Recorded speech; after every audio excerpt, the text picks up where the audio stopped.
Hello, hello. There is one sentence I've heard so many times over the years, namely, you have such good pronunciation. I guess you've probably lived abroad. You must have lived abroad because your pronunciation is so natural. Or, it's easy for you because you're talented at languages and it just comes easy to you. Pronunciation, I mean. And the funny thing is that none of that is true actually, because first of all, I've never lived in the UK, okay? My parents aren't native speakers, actually. I didn't go to any international school. And actually, I started learning English relatively late, I could say, when I was, around 11. And when you think of it, nowadays, kids start learning English very young, right? At the age of 3, 4, 5, 6, 7 or something. I used to learn Russian before for a few years.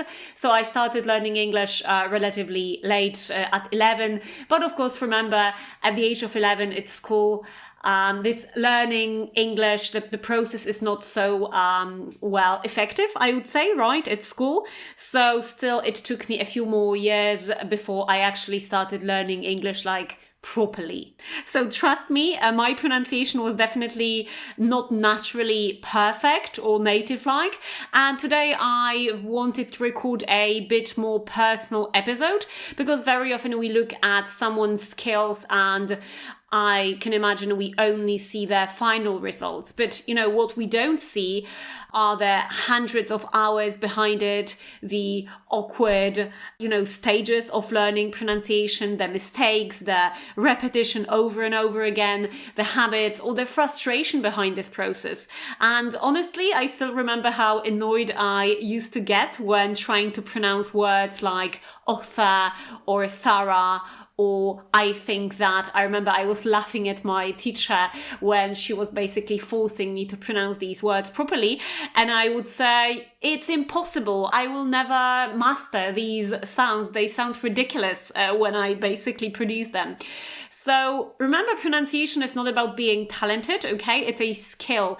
And like every other skill, it can be trained, provided that you invest a significant amount of time into it. So in today's episode, I want to tell you what actually helped me improve my pronunciation, what I would do differently if I started again today, and why I think so many people approach pronunciation in the wrong way, okay? And hopefully after this episode, you will stop telling yourself, I will never sound natural in English because I've never lived abroad, or I'm too old to master English pronunciation. Because honestly, that belief alone may actually be blocking your progress more than your accent itself.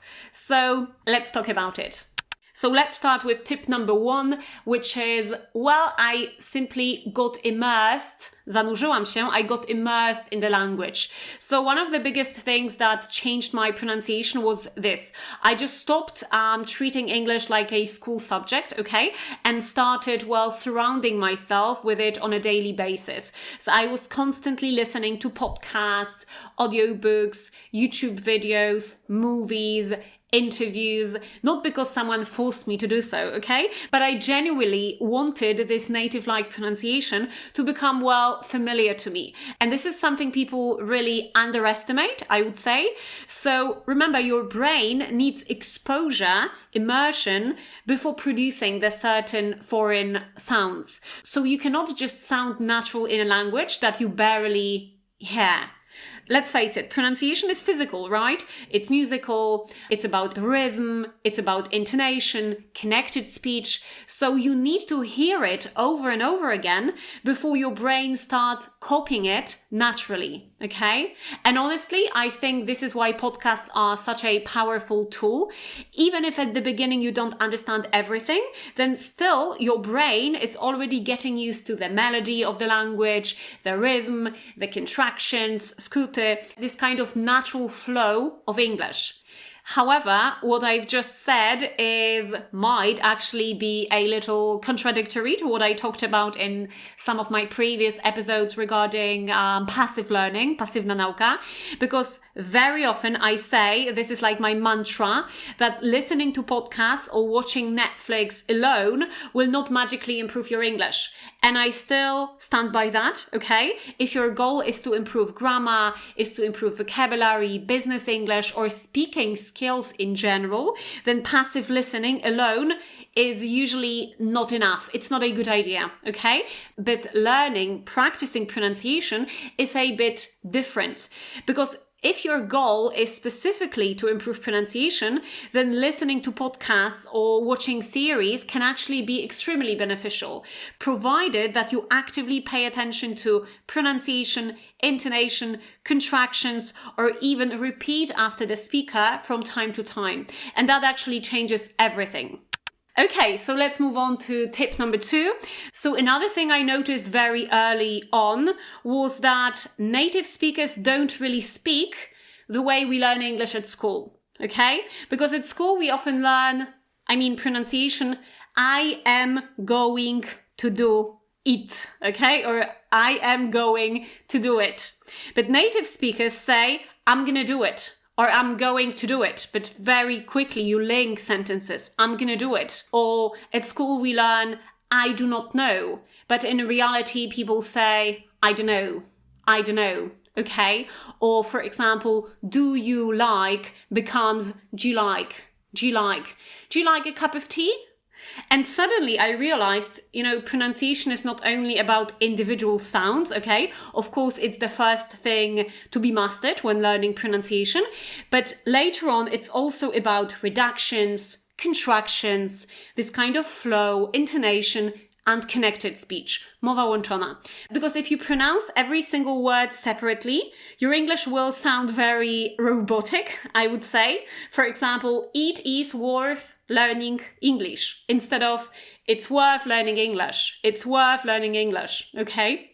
Or saying, I live in a big city. I live in a big city. I live in a big city. And that was a huge breakthrough for me, starting to imitate chunks, takie zlepki, instead of single words. So not word by word, but whole phrases, whole sentences, some kind of intonation patterns.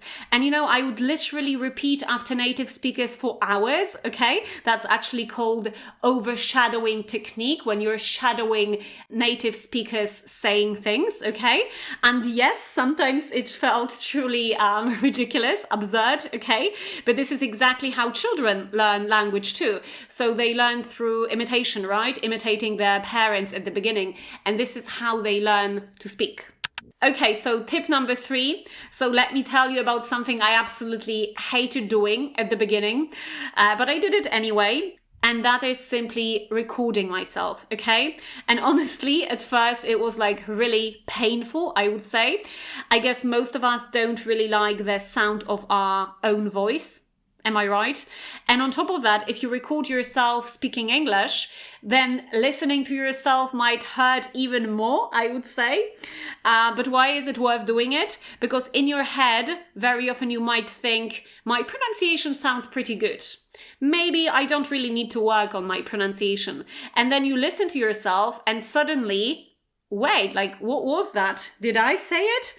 And honestly, that habit changed everything for me, because recording yourself gives you this kind of awareness, okay? And this awareness gives you progress, right? And this is something we did at university during English studies. We were supposed to record ourselves and then basically compare with the tapes and so on and so on. And thanks to that, I actually started noticing which sounds I pronounced incorrectly, where my intonation sounded unnatural, Polish-like, I could say, which words I possibly stressed in an incorrect way. And over time, I could literally hear my pronunciation improving. And this is why I always tell my students, don't only speak, listen to yourself speaking, record yourself, because many pronunciation mistakes happen automatically, so we don't even realize we're making them. So very often, for example, that we should really say company and not company.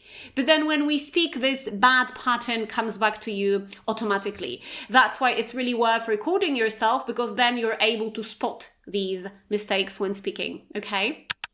Tip number 4, another thing I really highly recommend, and something I would definitely do regularly again, is reading out loud. Okay, so articles, books, magazines, anything in English.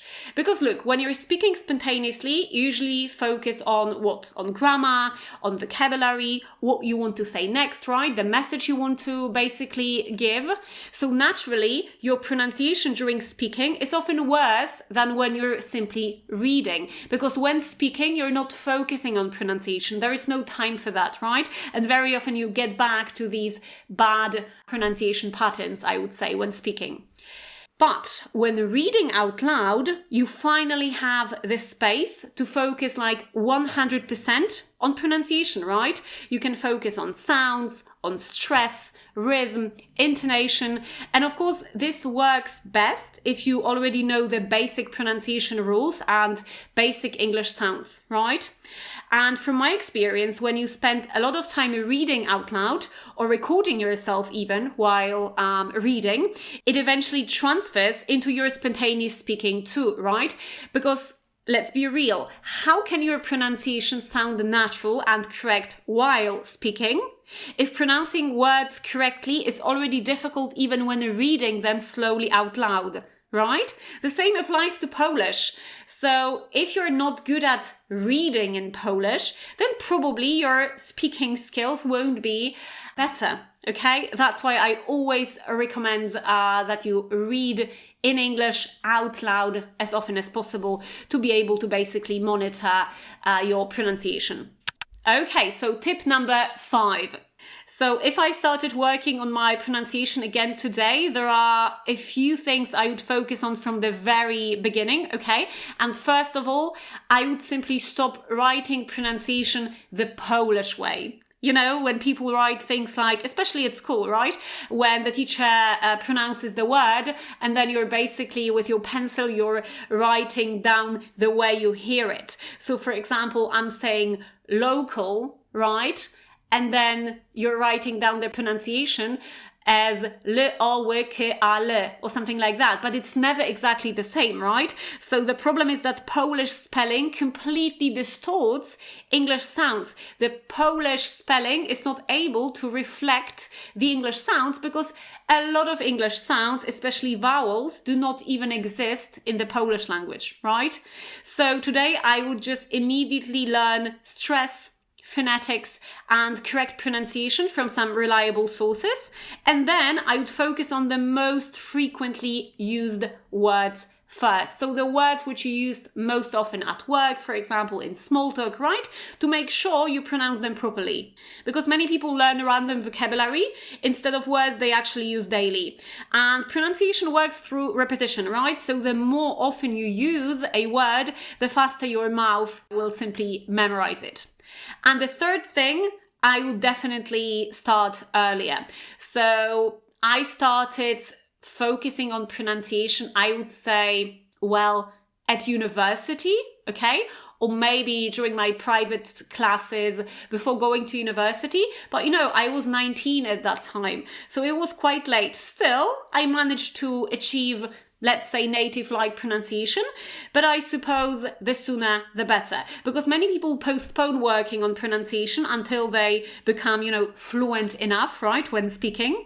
But the truth is, if you repeat incorrect pronunciation patterns and mistakes for years, then those habits become very automatic and it's very difficult to change that later. It's very difficult to eliminate these habits. For example, the word company, which is very often mispronounced by people as company, or the word area, which is very often mispronounced as area, right? So company and area. Okay, and there is one more thing I really want to say. So I think too many people really, you know, obsess over sounding native-like and getting rid of their accent. For example, getting rid of your Polish accent. But you know, in my humble opinion, that shouldn't be the goal, right? Because every non-native speaker has an accent. Even native speakers, like each individual person, simply in a different way. So it's definitely normal to have an accent, right? And sometimes, when I hear from people, below my videos on Instagram, oh, I can actually hear your Polish accent here. It's not something offensive to me because I am Polish, and I suppose I will never get rid of my Polish accent to some extent. But for me, it's important to, to speak natural in English the way I can, to speak correct English, right? And of course, to sound as native-like as possible, right? I'm an English teacher, but obviously I will never speak like 100% the same as a person who has been born and who has been living in England for years. Okay? And that's completely okay. So the real goal should be sounding clear, sounding natural, confident, and most importantly, easy to understand, okay? Because remember, pronunciation mistakes very often lead to misunderstandings in communication. And very often, by the way, what lowers people's level more than their accent are actually translation mistakes, unnatural phrases copied from the Polish language, and simply words pronounced incorrectly. So if I were you, instead of obsessing over how do I sound British, how do I get rid of my Polish accent, just focus more on, do I sound clear? Do I sound correct? Do I sound natural? And that changes everything for sure. So as you can see, improving pronunciation was never about talent for me, okay? It was just about repetition, exposure, consistency, imitation, recording myself, and just building habits around English. So these tiny habits that I repeated daily. And honestly, this reminds me a lot of what I talked about in my episodes about identity, because every time I listened to English, every time I repeated after native speakers, every time I recorded myself instead of, avoiding this discomfort. So I was casting a vote for that person I wanted to become, someone who speaks English naturally and confidently, someone who works on their pronunciation consciously. So that would be it for today. And for now, I'd love you to, reflect on one thing, possibly. So what's one pronunciation habit that might be, slowing you down right now? Maybe it's avoiding speaking at all, or maybe never listening to yourself, maybe never recording yourself because you're just too afraid to listen to yourself speaking, or maybe waiting until your English becomes perfect. So you're not really focusing on pronunciation because you just want your English to become perfect first, and then you will work on your pronunciation. But remember, the sooner the better. And by the way, speaking of recording yourself, I can tell you that I used to, edit my videos and my video courses, right? Where I teach English. I used to edit those courses on my own. And that was a great exercise for me because, as you can imagine, I was constantly listening to myself when editing these videos. And that also gave me, I think, a lot of feedback, a lot of insight into where I still wanted or where I still could improve my pronunciation. So I believe that over even 5 years, I have still improved my pronunciation thanks to recording myself and editing these videos I recorded for you. So think about it. And as always, don't forget to follow the podcast for more practical English and mindset around language learning. Cheers.